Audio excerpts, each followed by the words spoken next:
So similarly to how we would break down a 5 by 5 into a 3 by 3, we would break down this 5 by 5 Jing Pyraminx into the regular Jing Pyraminx. And the same idea will be done with the 7 by 7 Jing Pyraminx, which is what we'll cover next. And this is just an incredibly fun puzzle. Like, this is one I would just have on my desk permanently. It would always be the first one I'd reach out for.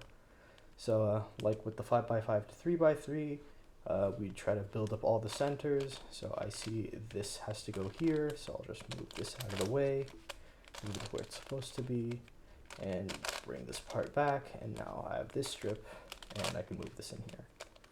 And this part you don't have to really do algorithmically, because from the way I do it, it's just very intuitive on how I build the centers.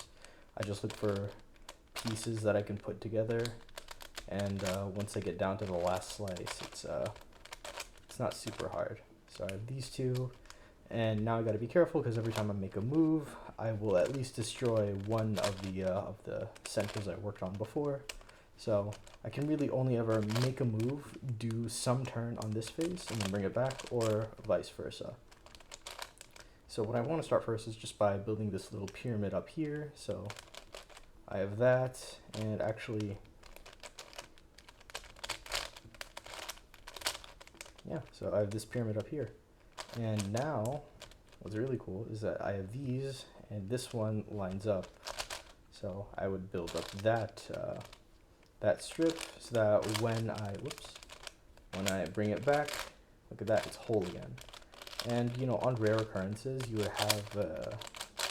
have a piece on the other side, such that if I were to bring this over here, it would not line up. So in which case, I would just undo what I did originally, which is move this out of the way. And now we have the lone red spot, so it's like moving it from here to here. Right, and the blue spots, they don't care about where all the other blue pieces are. So now I know that the red piece is going to end up here. So look at that. And similar to the 3 by 3, or building up the 5 by 5 into the 3 by 3, now we gotta make these edges.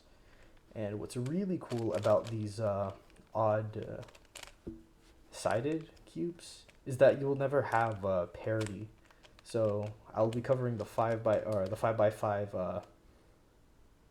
Pyraminx, which is the dodecahedral shape, which I don't have on me right now, and that's gonna be you'll never have parity on that either.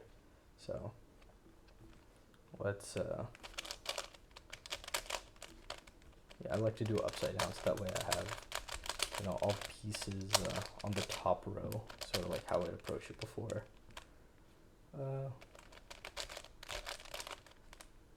Well, actually that one's wrong, so I will put this one in here. Now this one will line up with that, and I can put this over here, and now when I turn this will line up as well. And we actually fixed that one as well. So what I will do is I will find the yellow and blue piece. Well, if I can find the yellow blue piece. There it is. So now I have an incorrect edge. So once I move this, I can replace it with the incorrect edge, and all's good and well. Now I need a blue and red, and there's one, so I can move that here. And now once this gets shuffled back, I won't be affecting this chunk. What else do we need? So yeah, we just need this one to line up with that one, so I can flip this one upside down.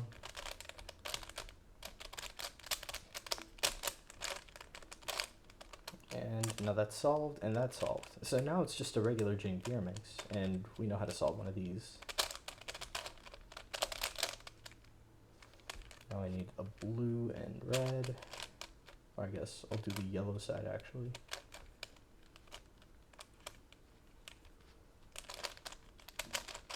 Oh, well, now I'm doing the blue, I guess. The green and red, so that can go in there.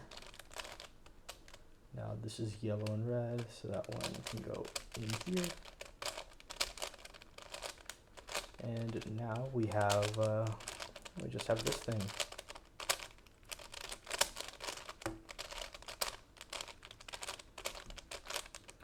And look at that, it's now solved. Yeah, honestly a really fun solve. So thanks for watching.